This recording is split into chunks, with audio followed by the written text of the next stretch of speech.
नमस्कार दोस्तों, कृषि जगत चैनल पर एक बार फिर एक नई जानकारी के साथ आप सबका स्वागत है। राज्य सरकार की कृषि नीतियां समय समय पर बदलती रहती हैं और नई योजनाओं की घोषणा होती रहती है। किसानों को सुझाव दिया जाता है कि वे किसी भी योजना में आवेदन करने से पहले संबंधित विभाग की आधिकारिक वेबसाइट से नवीनतम जानकारी प्राप्त करें। अधूरी या गलत जानकारी के आधार पर आवेदन करने से समस्याएं हो सकती हैं। उत्तर प्रदेश भारत का सबसे बड़ा कृषि प्रधान राज्य है और यहाँ की सरकार निरंतर किसानों की समस्याओं के समाधान के लिए नई योजनाएं लाती रहती है। कृषि उपकरण सब्सिडी योजना वास्तव में चलाई जा रही है, लेकिन इसके नियम और शर्तें समय के साथ बदलती रहती हैं। राज्य सरकार का मुख्य उद्देश्य छोटे और सीमांत किसानों को आधुनिक कृषि तकनीक से जोड़ना है। वर्तमान में राज्य में कृषि यंत्र अनुदान योजना के तहत विभिन्न प्रकार के उपकरणों पर सब्सिडी दी जाती है। इसमें tractor, combine harvester, rotavator, seed drill, sprayer आदि शामिल है। सब्सिडी की दर उपकरण के प्रकार और किसान की श्रेणी के अनुसार अलग अलग होती है। सामान्य श्रेणी के किसानों को आमतौर पर 25 से 50% तक सब्सिडी मिलती है।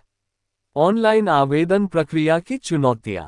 उत्तर प्रदेश सरकार ने वास्तव में कृषि संबंधी सेवाओं को डिजिटल बनाने की दिशा में कदम उठाए हैं। कृषि दर्शन पोर्टल इसी का हिस्सा है। हालांकि ऑनलाइन प्रक्रिया में कई व्यावहारिक समस्याएं हैं। ग्रामीण क्षेत्रों में इंटरनेट की कमी और डिजिटल साक्षरता की कमी के कारण कई किसान इस सुविधा का लाभ नहीं उठा पाते। टोकन मनी जमा करने की व्यवस्था का उद्देश्य गंभीर आवेदकों को प्राथमिकता देना है, लेकिन ये छोटे किसानों के लिए बाधा भी बन सकता है। ऑनलाइन पेमेंट की सुविधा भी सभी किसानों के लिए आसान नहीं है, इसलिए सरकार को ऑनलाइन प्रक्रिया के साथ साथ ऑफलाइन सहायता की व्यवस्था भी बनाए रखनी चाहिए। सब्सिडी वितरण में पारदर्शिता के प्रयास। लॉटरी प्रणाली का उपयोग वास्तव में कई राज्य सरकारों द्वारा पारदर्शिता सुनिश्चित करने के लिए किया जाता है। ये व्यवस्था भ्रष्टाचार कम करने और सभी पात्र किसानों को समान अवसर देने के लिए उपयोगी है। हालांकि इस प्रक्रिया में भी कुछ समस्याएं हो सकती हैं, जैसे कि तकनीकी खराबी या गलत जानकारी के कारण पात्र किसानों का चयन न होना। इसलिए इन सभी बातों का ध्यान रखें। मिलते हैं अगले वीडियो में एक और नई जानकारी के साथ। तब तक के लिए नमस्कार। जय जवान जय किसान।